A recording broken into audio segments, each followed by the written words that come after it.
सुबह के 6 बजे होते हैं कि तभी नीतू अपने पति को उठाने की कोशिश करती है। अरे क्या होगा, आज संडे है, आज तो देर तक सोने दो।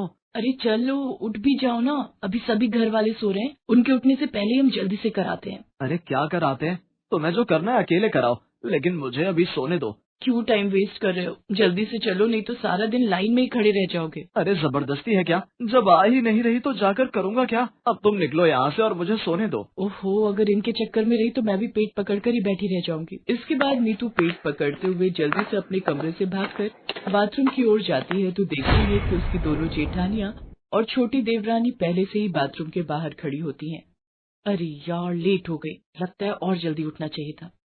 नीतू को देखकर उसकी देवरानी कहती है, आओ दीदी जल्दी से आकर लाइन में लग जाओ।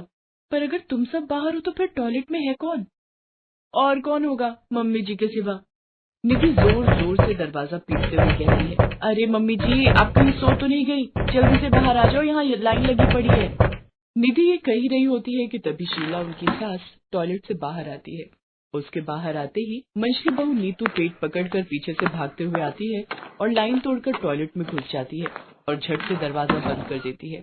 ये सब देखकर बाकी सब हैरान रह जाती है। तभी सबसे बड़ी बहू राखी जोर जोर से दरवाजा पीटते हुए कहती है, अरे ओ नीतू की बच्ची, जल्दी से बाहर निकल, मेरा नंबर था, तू कहाँ से बीच में घुस गई? निकल निकल ना आप। अरे क्यों दरवाजा पीट रही है, उसको तोड़कर ही मानेगी क्या? और अब वो अंदर गई है तो पेट की गंदगी निकाल कर ही बाहर निकलेगी। और जब मैं अंदर थी तब भी तुम में से कोई दरवाजा पीट रहा था। तुम सब जानती हो ना, बुजुर्ग लोगों को कब्ज की शिकायत रहती है। अगर आपको कब्ज की शिकायत रहती है तो सुबह जल्दी उठकर फ्रेश हो जाया कीजिए। आपकी कब्ज के चक्कर में तो हम लोगों के पेट के बुलबुले उठने लग पड़ते हैं। ये सब बातें छोड़ो मम्मी जी, अब ये बताओ कि कब तक हम ऐसे ही एक टॉयलेट में जाते रहेंगे? उम्र भर ऐसे ही जाना होगा। क्या मतलब? मतलब ये कि शुक्र मनाओ तुम लोगों को एक टॉयलेट तो नसीब हुआ। हम तो अपने गांव में खुले में शौचालय जाते थे, और खुले में जो जाने का मजा है, ओए होए होए होए होए।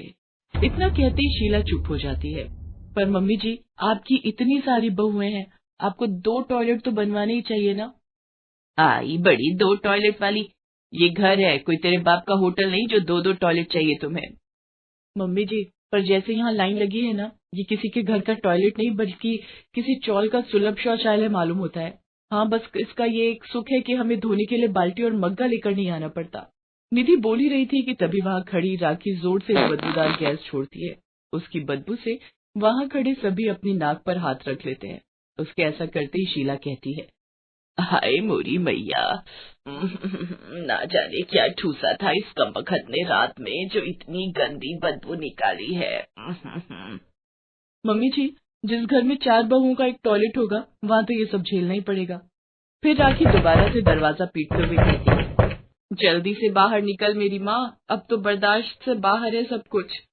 ये कहकर राखी फिर से दरवाजा पीटने लगती है। शीला देवी की जॉइंट फैमिली थी जिसमें उसकी 4 बहुएं थीं और 4 बेटे थे, और उन सबके लिए केवल एक ही टॉयलेट था। सारा घर एक ही टॉयलेट यूज करता था।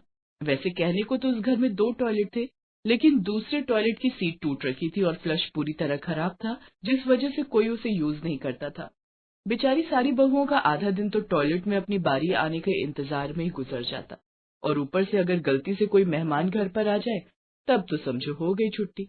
ऐसे ही एक दिन दरवाजे की घंटी बजती है। तभी नीतू दरवाजा खोलती है। मैडम, रश्मि जी का पार्सल आया है। रुको, मैं अभी उसे बुलाती हूँ। रश्मि, अरे ओ रश्मि, जल्दी आ, देख तेरा पार्सल आया है। आई दीदी। ये लीजिए।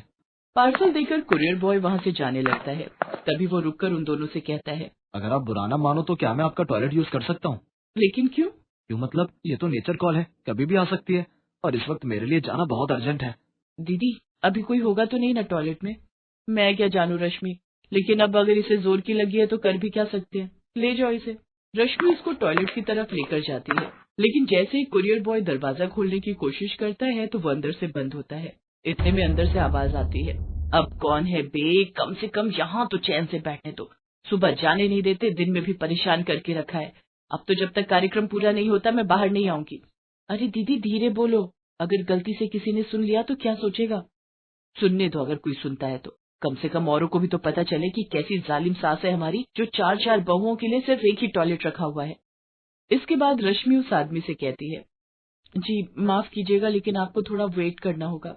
कोई बात नहीं जी, मुझे इनके जितनी इमरजेंसी भी नहीं है। ये कहकर वो आदमी क्रॉस लेग करके खड़ा हो जाता है। लेकिन काफी देर इंतजार करने के बाद भी जब निधि बाहर नहीं आती तो वो आदमी जल्दी में वहाँ से निकलने लगता है कि तभी रश्मि पीछे से आवाज देते हुए कहती है, अरे रुकिए तो, कहाँ जा रहे हैं आप वो काम पूरा करके ही जाइए। नहीं करना मुझे कोई टॉयलेट। अगर मैं ऐसे ही वेट करता रहा तो मेरी पैंट यहीं गीली हो जाएगी। इससे तो अच्छा होगा मैं बस स्टैंड पर बने सुलभ शौचालय में चला जाऊं। ये कहकर वो आदमी वहाँ से भागता हुआ चला जाता है। रश्मि अपना सर पकड़कर बैठ जाती है। कुछ महीने ऐसे ही बीतते चले गए, लेकिन टॉयलेट की समस्या ज्यों की त्यों बनी रहती है। एक शाम जब शीला घूमने गई होती है तभी चारों बहुएं बैठकर रोज की इस परेशानी का हल ढूंढने के विषय में चर्चा करती हैं। हे भगवान, अब क्या दिन आ गए, हमारी जो सास की चुगलियां छोड़कर टॉयलेट के ऊपर चर्चा करने बैठे हैं हम। सब हमारी सासू माँ का किया धरा है। वो सब तो ठीक है, लेकिन अब ये सोचो कि कैसे हम अपनी सास को दूसरा टॉयलेट भी ठीक करने के लिए मनाएं। ऐसे तो मानने से रही, हमें कोई तरकीब सोचनी पड़ेगी जिससे सांप भी मर जाए और लाठी भी ना टूटे। वैसे मेरे पास एक आइडिया है। क्यों ना हम में से एक का पेट खराब कर दिया जाए, जिससे सारा दिन उसका टॉयलेट में ही बीते। फिर जब मम्मी जी को टॉयलेट यूज करने नहीं मिलेगा तभी उन्हें दूसरे टॉयलेट की अहमियत समझ में आएगी। वो तो ठीक है, पर किसका पेट खराब करे? तू अपना कर ले, मैं तेरे लिए जमाल गोटा लाई देती हूँ। वाह जी वाह, ये क्या बात हुई? मान न मान मैं तेरा मेहमान। अगर मुझे टॉयलेट में जगह ना मिली तो मेरा तो हो जाएगा ना वही काम तमाम। ऐसा करो, आपका आइडिया है, आप पर ही आजमा कर देखते हैं इसे। ना बाबा ना, ओहो, हम सब क्यों अपना पेट खराब करें? जिसकी वजह से ये परेशानी हो रही है उन्हीं का खराब करते हैं। अभी तो सास होने का फायदा उठाकर वो हमसे पहले टॉयलेट चली जाती हैं। हाँ, ये अच्छा आइडिया है। यही। उसी शाम अपने प्लान के अनुसार वो चारों अपनी सास के खाने में जमाल गोटा मिला देती है। कुछ देर में शीला के पेट में गड़बड़ शुरू हो जाती है और वो भागते हुए टॉयलेट की तरफ जाने लगती है। लेकिन तभी रश्मि झट से टॉयलेट में जाकर अंदर से दरवाजा बंद कर लेती है। शीला दरवाजा पीटते हुए चिल्लाकर कहती है, अरे करमचली, तुझे सुबह से टाइम ना लगा जो मेरे जाने पर ही घुसना था तुझे? जल्दी निकल बाहर। कुछ देर में रश्मि बाहर आती है। तभी शीला झट से अंदर जाकर फ्रेश होती है और पसीना पोंछते हुए बाहर आती है। लेकिन अभी वो अपने कमरे की ओर जा ही रही होती है कि तभी उसके पेट में फिर से गुड़गुड़ाहट शुरू हो जाती है और वो वापस टॉयलेट जाने लगती है। लेकिन तभी निधि टॉयलेट जा रही होती है कि शीला उसको कहती है, अरे ओ कहाँ चली? मुझे बड़ी जोर की आई है, जरा भी देर हुई तो तुझे ही साफ करना पड़ जाएगा। मुझे भी जोरों की लगी है मम्मी जी, आप थोड़ी देर इंतजार करो, मैं यूं गई और यूं आई। ये कहकर वो टॉयलेट चली जाती है।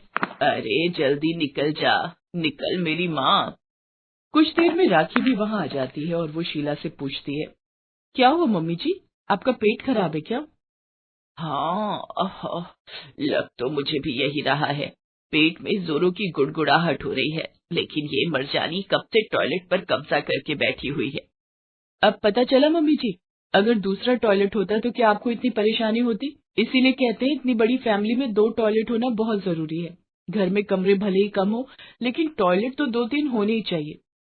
बिल्कुल सही कह रही हो बहू, अगर कभी किसी का मेरी तरह पेट खराब हो गया तो उसका तो खड़े खड़े ही रायता फैल जाएगा। अब मुझे समझ आ गया, अब मैं कल ही दूसरा टॉयलेट ठीक करवाऊंगी। इतना कहकर शीला वहाँ से चली जाती है। तभी चारों बहुएं आपस में ताली देते हुए कहती हैं, अपना मिशन कामयाब हुआ।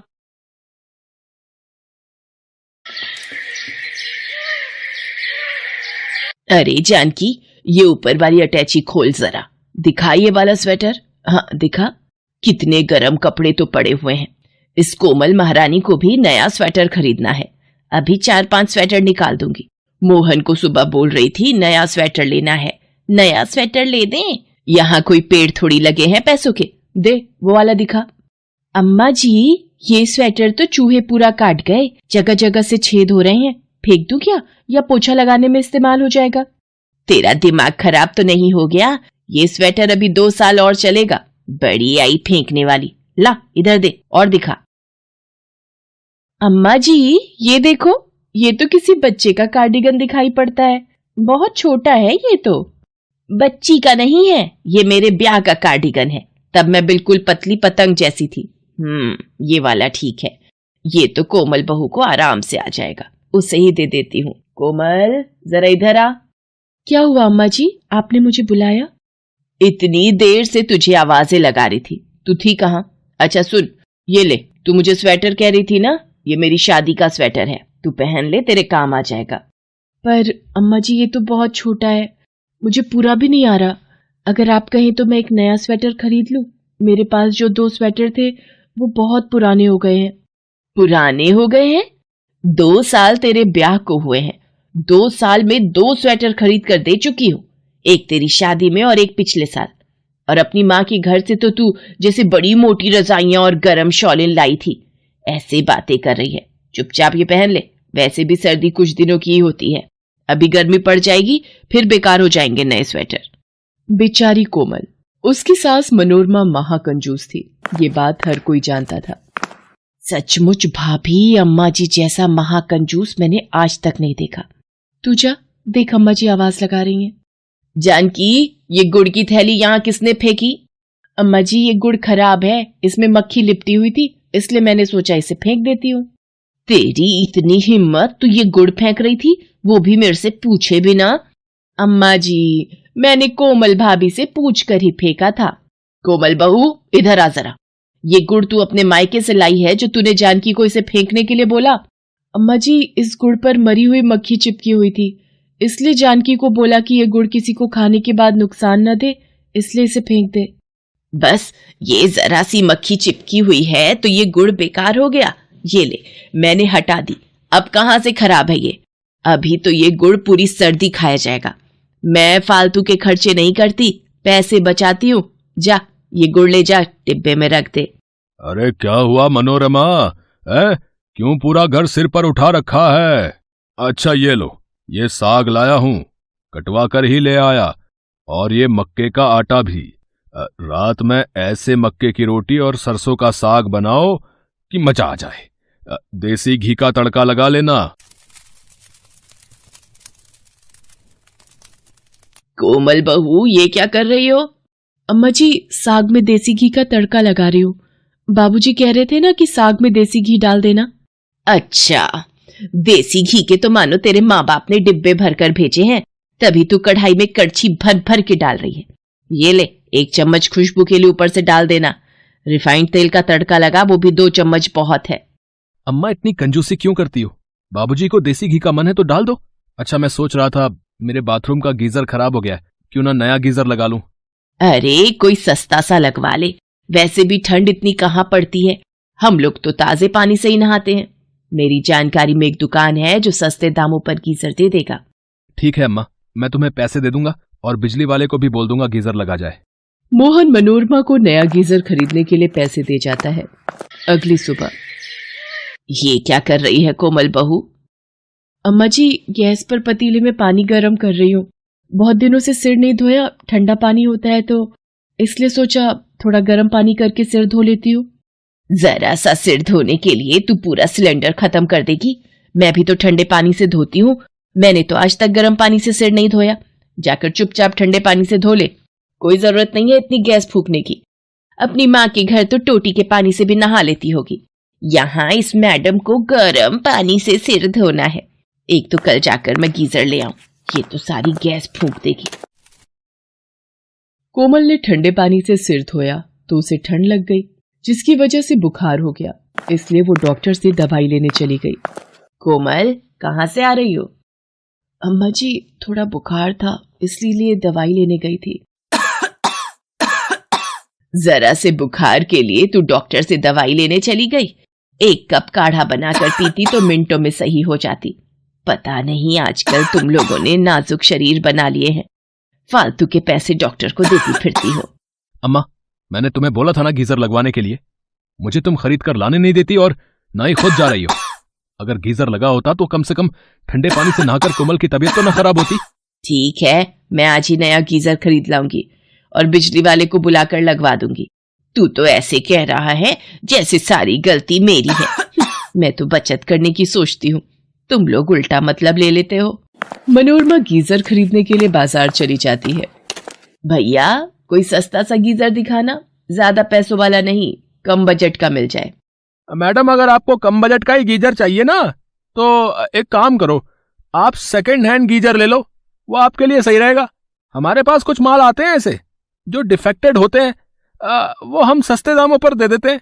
वैसे उसमें कोई दिक्कत नहीं होती है, बस कंपनी रिजेक्ट कर देती है, इसलिए हम उसे सस्ता निकाल देते हैं। हाँ तो कोई बात नहीं, हमें भी तो सर्दी में ही जरूरत पड़ती है, सेकेंड हैंड ही दे दो, मेरे बजट में रहेगा। ये गीजर तो बहुत बढ़िया रहा, बड़े सस्ते दामों पर मिल गया। अब ये पैसे चुपचाप रख लेती हूँ, किसी को बताऊंगी नहीं कि मैंने ये सेकेंड हैंड गीजर खरीदा है। बिजली वाले को बोलती जाती हूँ, लगा जाएगा। अम्मा जी गीजर लगा दिया है।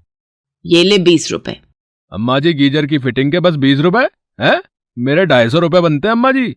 250 रुपए किस बात के, जरा सा गीजर ही तो लगाया है, 20 रुपए पकड़ और जा। कितनी कंजूस है ये, है? क्या बहस करूं इससे, मानने वाली तो है नहीं। पता नहीं कहाँ फंस गया मैं भी, आज के बाद बिजली का कोई काम नहीं करने आऊंगा इसके घर में। बिजली वाला गीजर लगाकर चला जाता है। अम्मा ये तो तुम बहुत सस्ता गीजर ले आई हो, ठीक तो है ना? पूछ लिया था दुकानदार से? हाँ हाँ मैंने पूछ लिया था, बहुत बढ़िया कंपनी का मिल गया। अगले दिन जब कोमल नहाने जाने लगती है, अम्मा जी मैं नहा कर आती हूँ। थोड़ी देर ही गीजर चलाना, कहीं ऐसा ना हो सारी बिजली ये गीजर ही खा जाए। अपने मायके में तो तूने गीजर का नाम तक नहीं सुना होगा, और हमारे घर में तेरे लिए नए नए गीजर लगवाए जा रहे हैं। कोमल नहाने चली जाती है। कुछ समय बाद, ये नहा रही है या अंदर बाथरूम में सो गई है, इतनी देर से कोई आवाज भी नहीं आ रही।